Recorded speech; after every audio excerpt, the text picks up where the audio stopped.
Hello guys, അപ്പോൾ നമ്മൾ ഇന്ന് ആറിന് ഹെയർ കട്ടിനായിട്ട് വന്നിരിക്കുകയാണ്. വീടിന് അടുത്ത് തന്നെയുള്ള സലൂൺ കേട്ടോ. മോക്ഷ എന്നാണ് സലൂണിൻ്റെ പേര്. ഇവിടുത്തെ സ്റ്റാഫ് ഉണ്ട്, രാഖി ചേച്ചി. നമ്മളോട്ട് ഭയങ്കര കമ്പനിയാണ്. അപ്പോൾ ചേച്ചിയോടുള്ളൊരു അറ്റാച്ച്മെൻറ്റ് കൊണ്ടാണ് നമ്മൾ കൂടുതൽ പ്രിഫർ ചെയ്യുന്നത്. അപ്പോൾ നമ്മൾ ഒത്തിരി രാവിലെ വന്നിട്ടുണ്ടായിരുന്നു. ഒരു 8:30 ഒക്കെ ആയിട്ടേ ഉള്ളൂ. ഷോപ്പ് 8:30 സ്റ്റാർട്ട് ചെയ്യണം. 8:30 ആയിട്ടേ ഉള്ളൂ, ഓപ്പൺ ആയിട്ടേ ഉള്ളൂ. ചേച്ചി എത്തിയിട്ടില്ല. ചേച്ചി ഒരു 10 o'clock ഒക്കെ ആകും. ചേച്ചി കുറച്ച് ദൂരം എന്നാണ് വരുന്നത്. അപ്പോൾ ഒരു 10 മണിയൊക്കെ ആകുമ്പോഴേ ചേച്ചി എത്തുള്ളൂ. അപ്പോൾ ഒരു ഹിന്ദി പയ്യനുണ്ട്, അവനാണ് ബോയ്സിൻ്റെ കൂടുതലും ഹെയറൊക്കെ കട്ട് ചെയ്യുന്നത്.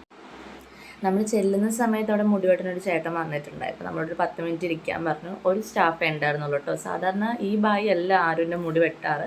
അവനെ കണ്ടില്ല. എനിക്ക് ഹിന്ദി അറിയാത്തതുകൊണ്ട് ഞാൻ ചോദിച്ചില്ല എവിടെ പോയി എന്താണെന്നൊന്നും.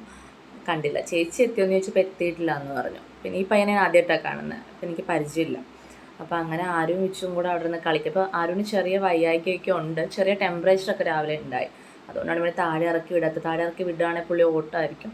അതുകൊണ്ട് വിച്ചു കയ്യിൽ തന്നെ അങ്ങ് വെച്ച് സംസാരിച്ചുകൊണ്ടൊക്കെ ഇരിക്കുകയാണ്. താഴെ ഇറക്കി വിട്ടാൽ പുള്ളി കളിയായിരിക്കും. ആരും പനി ആയതുകൊണ്ട് ആകെ പുള്ളി ഡള്ളായിട്ടിരിക്കുക. അല്ലെങ്കിൽ ഇവിടെ വരുമ്പോൾ ഓടി നടക്കുന്നത്. പിന്നെ ആ ബായിനെ പുള്ളിക്ക് അറിയത്തുമില്ല. മറ്റേ പുള്ളിക്കാരനാണെങ്കിൽ അറിയാം, അത്യാവശ്യം കമ്പനിയാണ്. അവന് ഭയങ്കര ഇഷ്ടമായി. ഇവനെ എപ്പോഴും ചെല്ലുമ്പോൾ പറയും ആരുൻ്റെ ആ ഒരു ഏജ് ഗ്രൂപ്പിലുള്ള ആരും ഇങ്ങനെ അടങ്ങിയിരിക്കില്ല. ആരും മുടി വെട്ടാനിരുന്ന് കഴിഞ്ഞിട്ട് പിന്നെ അടങ്ങത്തില്ല. എന്ന് വെച്ചാൽ വൃത്തിക്ക് ഇരുന്ന് കൊടുക്കും, അലമ്പ് പുള്ളിക്ക് ഇഷ്ടമാണ്. പുള്ളി മിററിലൊക്കെ നോക്കി അതൊക്കെ കണ്ടിങ്ങനെ ഇരിക്കും. അതുകൊണ്ട് വലിയ പ്രശ്നമില്ല പുള്ളിനെ കണ്ട്.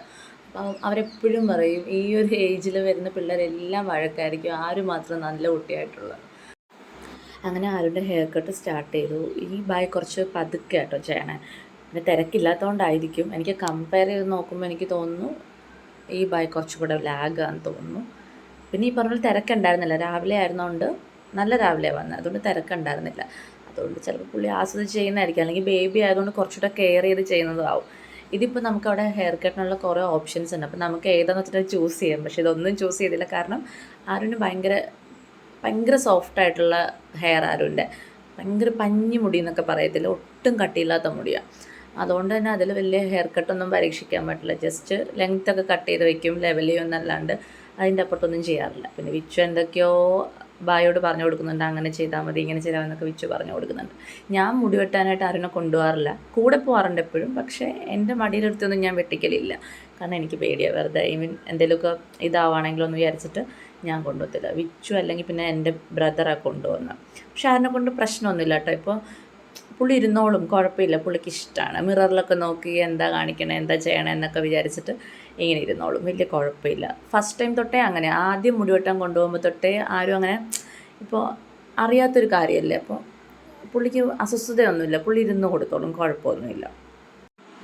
ഞാനിടയ്ക്ക് രാഖി ചേച്ചി വരണോണ്ടോ എന്ന് നോക്കുന്നുണ്ട്. കാരണം രാഖി ചേച്ചി വരികയാണെങ്കിൽ എനിക്ക് ത്രെഡൊക്കെ ഒന്ന് ചെയ്യണമായിരുന്നു. അപ്പോൾ ഒറ്റ വഴിയാവുമല്ലോ, അല്ലെങ്കിൽ പിന്നെ പോയിട്ട് വീണ്ടും വരണ്ടേ എന്ന് വിചാരിച്ചിട്ട് ഈ സമയത്ത് ചേച്ചി വരുവാണെങ്കിൽ എൻ്റെ കാര്യങ്ങൾ നടക്കും. ഞാൻ ചേച്ചി വന്നുണ്ടോ എന്ന് ഇടയ്ക്ക് പോയി നോക്കുന്നുണ്ട്. പക്ഷേ ചേച്ചി എത്തിയിട്ടില്ല. 10 മണിയൊക്കെ ആകുമ്പോൾ എത്തുമെന്നാണ് പറഞ്ഞ്, പക്ഷെ ഇതുവരെ എത്തിയിട്ടില്ല. അങ്ങനെ ഇരിക്കുന്നു. അപ്പോൾ വിച്ചു പറയുന്ന ഹെയർ ഒന്ന് കട്ട് ചെയ്യണം, ലെവൽ ചെയ്യണം എന്നൊക്കെ ഇങ്ങനെ പറയുന്നുണ്ട്. അപ്പോൾ ഞാനിങ്ങനെ മടുപ്പിക്കുക, വേണ്ട പിന്നെ പോയിട്ട് വരാം, നാളെ വരാമെന്നൊക്കെ. പിന്നെ എനിക്കായിട്ട് ഞാൻ പിന്നെ പോകത്തില്ല. ഇവരുടെ കൂടെ ഇങ്ങനെ പോകുമ്പോഴാണെങ്കിൽ ജസ്റ്റ് ത്രെഡ് ചെയ്യുകയൊക്കെ ചെയ്യും. അല്ലാണ്ട് ഞാൻ പാർലറിലൊന്നും അങ്ങനെ പോകാറില്ല. അപ്പോൾ ഞാൻ വിചാരിച്ചു വിച്ചുവിന് നാളെ ഹെയർ കട്ടിന് വരാം, അപ്പോൾ എനിക്കും ത്രെഡൊക്കെ ചെയ്യാമല്ലോ എന്ന് ഇങ്ങനെ വിചാരിച്ചു. പിന്നെ മഴ വരുന്നുണ്ട്. ഇന്നും രാവിലെ തൊട്ടേ ഇങ്ങനെ മൂടി ഇങ്ങനെ കിടക്കുക. ഇടയ്ക്ക് മഴ പെയ്യും, ഇടയ്ക്ക് തെളിയും, വീണ്ടും മഴ പെയ്യും. അങ്ങനെ ഒരു ക്ലൈമറ്റായിരുന്നു. അപ്പോൾ ഞാൻ വിചാരിച്ചു തെളിച്ചുള്ള സമയത്ത് വീട്ടിലോട്ട് പോകാൻ, വെറുതെ നിൽക്കണല്ലോ. അത്യാവശ്യം ആരുടെ മുടി വെട്ടുന്നതായിരുന്നു. അതിപ്പോൾ കഴിയാറായിട്ടുണ്ട്. അപ്പോൾ അത് കഴിഞ്ഞിട്ട് അങ്ങോട്ട് ഇറങ്ങാമെന്ന് വിചാരിച്ചു. പിന്നെ അവർ രാവിലെ ഫുഡ് കഴിച്ചാൽ വലുതായിട്ട് കഴിച്ചില്ല. ലൈറ്റായിട്ട് കഞ്ഞിയാണ് കുടിച്ചത് വയ്യാത്തതുകൊണ്ട്. അതുകൊണ്ട് ലൈറ്റായിട്ടേ കഴിച്ചിട്ടുള്ളൂ. അപ്പോൾ ഞാൻ വിചാരിച്ചു നാളത്തേക്ക് വരാം, അതാകുമ്പോൾ പിന്നെ പ്രശ്നമില്ലല്ലോ. മഴയും വരികയാണെങ്കിൽ കുഴപ്പമില്ല. അവന് വയ്യാണ്ടും കൂടി ഇരിക്കുന്നുണ്ട്, ബൈക്കിലാണ് വന്നത്. അപ്പോൾ ഞാൻ ഓർത്ത് പോയേക്കാം, നാളത്തേക്ക് വന്ന് ബാക്കി എന്താ വെച്ചാൽ ചെയ്യാമെന്ന് ഓർത്തു. ആരുടെ ഹെയർ കട്ട് ഓൾമോസ്റ്റ് കഴിഞ്ഞു കേട്ടോ. ഇപ്പോൾ ലെങ്തൊക്കെ ഒന്ന് ലെവൽ ചെയ്യുക, സൈഡൊക്കെ എടുത്തു ക്ലിയറാക്കി അങ്ങനെ ഇരിക്കുക. ആരും നോക്കുക എന്ത് ക്യൂട്ടായിട്ടാണ് ഇരിക്കണേന്ന്. അവന് പ്രശ്നമില്ല, പാവം പോലെ ഇരിക്കുക. പക്ഷെ പനി ആയതുകൊണ്ട് വീട്ടിലിപ്പോൾ വേറൊരു സ്വഭാവം, വാശിയൊക്കെ കാണിക്കുന്നുണ്ട്.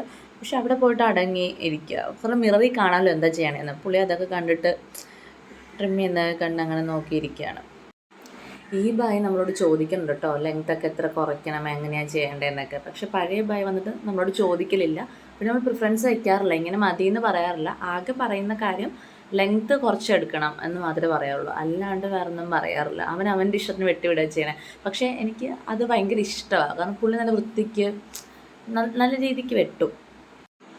വിച്ചു എപ്പോൾ പോയാലും ആ ബായിനെ കൊണ്ടാണ് വെട്ടിക്കുക. കാരണം അവൻ വെട്ടിയാലേ വിച്ചുവിന് ശരിയാവത്തുള്ളൂ. ചിലർക്ക് അങ്ങനെയാണല്ലോ, ചിലർ ത്രെഡ് ചെയ്താലേ റെഡിയാവുള്ളൂ, അല്ലെങ്കിൽ ചിലർ ഡ്രസ്സ് സ്റ്റിച്ച് ചെയ്താലേ ശരിയാവുള്ളൂ. അങ്ങനെയൊക്കെ ഉണ്ടല്ലോ, ഓരോ പ്രിഫറൻസ് ഉണ്ട്. അപ്പോൾ വിച്ചുവിൻ്റെ പ്രിഫറൻസ് എപ്പോഴും അവൻ മതി എന്ന് എപ്പോൾ ചെന്നാലും പറയുള്ളൂ. അത് മാത്രമല്ല പുള്ളിക്കാർ നന്നായിട്ട് മസാജ് ചെയ്യും. വിച്ചുവിന് എപ്പോഴും തലവേദനയൊക്കെ ഉണ്ടാവാറുണ്ട്. അപ്പോൾ അവൻ മസാജ് ചെയ്യുകയാണെങ്കിൽ വിച്ചുവിന് തലവേദന പെട്ടെന്ന് അങ്ങ് മാറും. അപ്പോൾ അങ്ങനെ ഇരിക്കുമ്പോൾ എന്നോട് പറയും, നമുക്ക് പോയി ഹെയർ ഒന്ന് കട്ടാക്കിയിട്ട് മസാജ് ചെയ്യിച്ചിട്ട് വരാൻ, തലവേദന ഉണ്ടെന്ന് ഇങ്ങനെ പറയും. അത് ഓരോരുത്തരുടെ കൈപ്പുണ്യമായിരിക്കും. ചില ആൾക്കാർ ചെയ്യുകയാണെങ്കിൽ പെട്ടെന്ന് മാറുമല്ലോ. അപ്പോൾ അങ്ങനെ നമ്മളെപ്പോഴും പോകാറുണ്ട്. നമ്മൾ ഷോപ്പിൽ നിന്ന് ഇറങ്ങിയ സമയത്ത് രാഖി ചേച്ചി അവിടെ വണ്ടി പാർക്ക് ചെയ്യുന്നുണ്ടായി. പക്ഷെ ചോദിക്കാൻ പറ്റില്ല, ബായി എവിടെ പോയി, നാട്ടിൽ പോയോ. അവിടെ ഇടയ്ക്കിടയ്ക്ക് ഇങ്ങനെ സ്റ്റാഫ് വരും പോവും, അങ്ങനെയാണ്.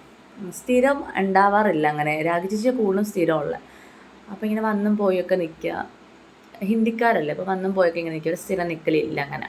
ചിലർ പറഞ്ഞു വിടും, ചിലർക്ക് സെറ്റ് ആവാഞ്ഞിട്ട് പോകും, അങ്ങനെയൊക്കെ. അപ്പോൾ രാഖി ചേച്ചിനെ കണ്ടെങ്കിലും ഇവൻ്റെ കാര്യം നമുക്ക് ചോദിക്കാൻ പറ്റില്ല. കാരണം രാഖി ചേച്ചിക്ക് ഓൾറെഡി ഒരാൾ വന്നിരിക്കുന്നുണ്ടായി.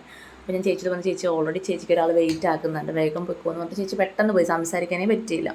അതുകൊണ്ട് ബായിയുടെ കാര്യം ചോദിച്ചില്ല. ഇനിയിപ്പോൾ നാളെ ത്രെഡ് ചെയ്യാൻ പോകുമ്പോഴത്തേക്കും ചോദിക്കണം. അപ്പോൾ ആരുടെ ഹെയർ കട്ടൊക്കെ കഴിഞ്ഞു കേട്ടോ. ആരും ബായിക്ക് താങ്ക്സ് ഒക്കെ പറഞ്ഞു അങ്ങനെ ഇറങ്ങി. ആരുവിന് തനിയെ സ്റ്റെയർ നടന്നിറങ്ങണമെന്ന് പറഞ്ഞിട്ട് ആര് വാശി പിടിച്ചിട്ട് പിന്നെ വിച്ചു വിട്ടു കൊടുത്തു. വിച്ചുവിനാണെങ്കിൽ കാലിൽ പ്ലാസ്റ്ററൊക്കെ ഇട്ടിരിക്കുന്നു. അപ്പോൾ എടുത്തിട്ട് നടക്കാനും കുറച്ച് ബുദ്ധിമുട്ടാണ്. അപ്പോൾ ഞാൻ വീഡിയോ എടുക്കുന്നതുകൊണ്ട് വിച്ചു ആരും കൂടെ പതുക്കെ ഇങ്ങനെ നടന്നിറങ്ങി വരികയാണ്. റോഡ് സൈഡിൽ തന്നെ കേട്ടോ. വിച്ചുവിൻ്റെ പ്ലാസ്റ്റർ എടുത്തിട്ട് ഇപ്പോൾ ഒരു 2 വീക്സ് കഴിഞ്ഞു കേട്ടോ. എങ്കിലും വിച്ചുവിന് ചെറിയ ബുദ്ധിമുട്ടൊക്കെ ഉണ്ട്. ചില സമയത്ത് നടക്കുമ്പോൾ ചെറിയ ബുദ്ധിമുട്ടുണ്ട്. അപ്പോൾ നമ്മുടെ ഹെയർ കട്ടൊക്കെ നമ്മൾ ഇറങ്ങി നമ്മുടെ വീഡിയോ വൈൻഡപ്പ് ചെയ്യാണ്. അപ്പോൾ അടുത്ത വീഡിയോയിൽ കാണുന്നവരെ ബൈ.